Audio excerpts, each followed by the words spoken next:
Bonjour à tous. Salut. Bienvenue sur la chaîne de Zoomalia. Si vous ne nous connaissez pas, nous sommes Chloé et Clémentine, éducatrices canins et formatrices au métier d'éducateur canin chez Canidelite par Nature de Chien. Aujourd'hui, on va vous parler des traitements antiparasitaires, que ce soit pour les parasites internes ou externes, et on va vous expliquer comment bien protéger votre chien pour un traitement curatif ou préventif. Donc, c'est parti. Alors, on va distinguer deux types de parasites. On va avoir les parasites externes, les tiques, les poux, les moustiques, etc., les puces. Et on va avoir les parasites internes qui sont donc les vers. Ensuite, on distingue deux types de traitements, les traitements préventifs et les traitements curatifs. Les traitements préventifs ont un effet répulsif et sont souvent de composition naturelle, alors que les traitements curatifs, eux, ont un effet insecticide et sont souvent de composition chimique. Concernant les antiparasitaires préventifs, vous avez deux possibilités. Soit vous voulez repousser et éliminer les parasites externes, vous allez donc utiliser des produits qui vont repousser les parasites et les dissuader de contaminer votre animal. Et pour les parasites internes, les produits que vous allez utiliser vous permettront d'assainir le système digestif de votre chien.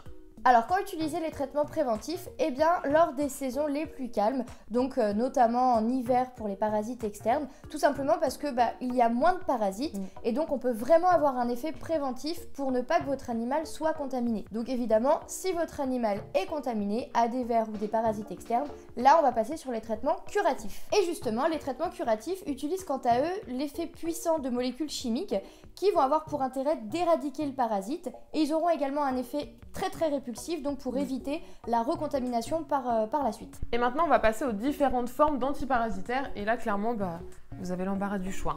On va commencer par le plus courant, j'ai envie de dire, c'est le collier. Donc, alors ça, c'est une marque, voilà, c'est vendu sur la boutique de Zoomalia si vous voulez. C'est un des plus connus, le Scalibor, hein, clairement. Et l'avantage des colliers, c'est qu'on le met, on l'oublie. Pour ceux qui sont un peu comme moi, c'est-à-dire qui vont rapidement oublier de remettre les pipettes ou de remettre du spray, etc.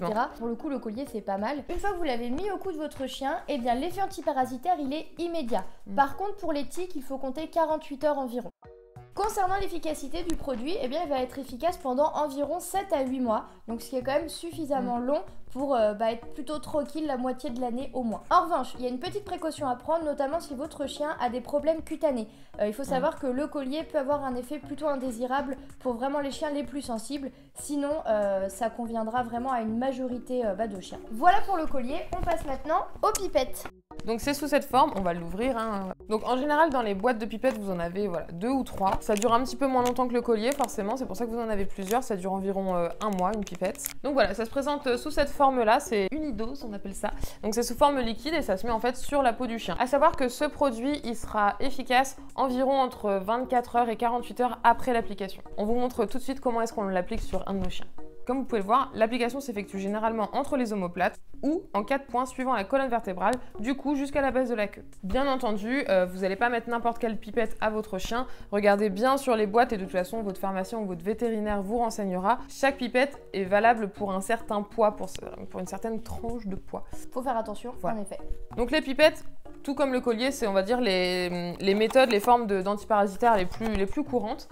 Mais vous avez aussi quelque chose qui peut être intéressant, c'est le spray. Comment ça fonctionne? Et bien tout simplement, on va le pchiter en quelque sorte sur votre chien.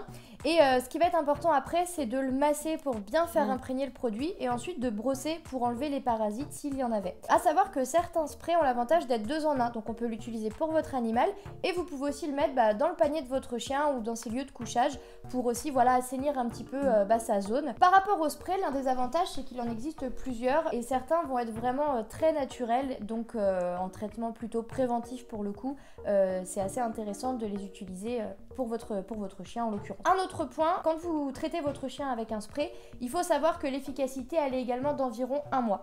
Donc faut penser tous les mois à renouveler l'expérience. Au niveau des inconforts en quelque sorte, ça prend un peu plus de temps que la pipette que vous mettez en quelques minutes, en quelques secondes même. Le spray, faut l'appliquer, faut masser le chien, faut le brosser derrière, mais très bonne solution également pour traiter son chien. Voilà. Après, juste faire attention, certains chiens ne vont pas aimer le bruit du pchit, donc ce sera pas forcément adapté à tous les chiens, mais ça reste une solution possible. Pareil pour les chiens qui sont pas très tactiles, qui n'aiment pas être brossés excessivement ou même être touchés un peu partout. Là pour le coup, vu que ça nécessite un massage derrière, votre chien va pas du tout apprécier l'expérience. Et vu que c'est quand même tous les mois, ça risque de devenir très contraignant pour ces chiens-là. Après, si vous avez un chien qui adore les papouilles et qui demande que ça les massages, pourquoi pas, vous vous faites plaisir et puis vous le soignez en même temps, donc duo gagnant. Voilà, on vous a tout dit pour le spray, on passe maintenant aux poudres. Yes. Alors, ça pour le coup, c'est beaucoup moins courant, mais du coup, on va vous en dire davantage. Et justement, on vous parlait du fait qu'il y ait certains chiens qui soient pas forcément très à l'aise avec le bruit du pchit. Et ben, la bonne alternative, c'est la poudre.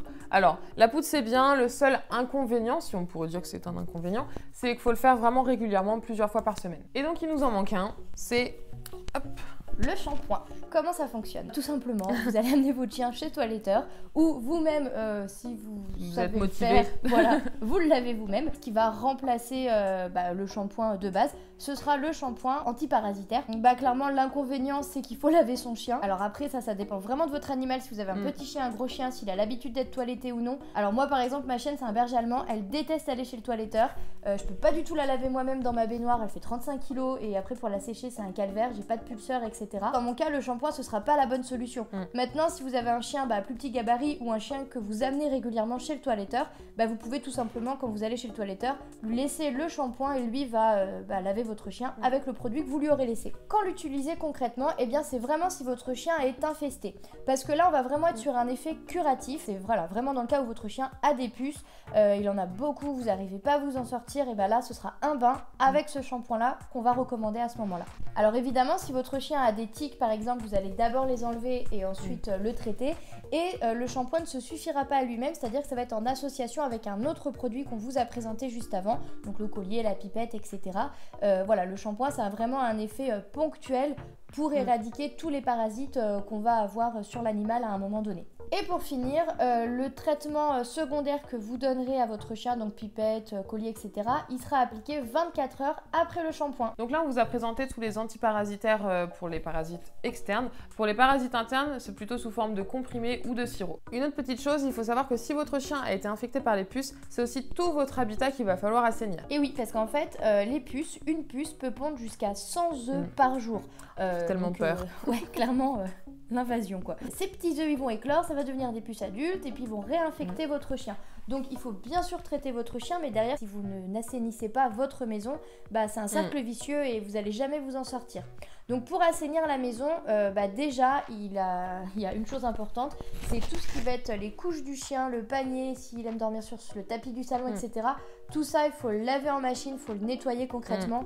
La maison, va falloir passer l'aspirateur partout, mais attention, votre aspirateur derrière, le contenu, c'est infecté, donc vous jetez puis vous nettoyez bien votre aspirateur aussi. Donc une fois que vous avez tout nettoyé, tout aspiré, etc., il est possible aussi d'assainir la maison, et là vous avez deux possibilités. En effet, vous avez deux possibilités, le diffuseur ou le spray. Le diffuseur, c'est en fait un fumigène que vous allez placer au milieu de votre pièce, et en fait qui va répandre un actif antiparasitaire dans toute votre habitation. Le spray, quant à lui, qui est l'autre possibilité, là va tout simplement être pulvérisé sur les zones sensibles pour vraiment assainir une partie de la maison. Donc la différence entre le diffuseur ou le spray, c'est en fonction de vos besoins, s'il faut assainir toute la maison ou si vous n'avez besoin d'assainir qu'une seule zone de votre habitation. Et alors attention, si vous avez plusieurs animaux à la maison, notamment des chiens et des chats, n'utilisez jamais le même produit pour le chien et pour le chat. Pour le chien, ça peut être dangereux, mais pour le chat, ça peut carrément être mortel. Et voilà tout ce qu'on pouvait vous dire sur les traitements antiparasitaires. On espère que cette vidéo vous a plu. Si c'est le cas, vous n'hésitez pas à la liker. Et nous, on se retrouve très bientôt pour de nouvelles vidéos sur Zoomalia. Salut! Salut!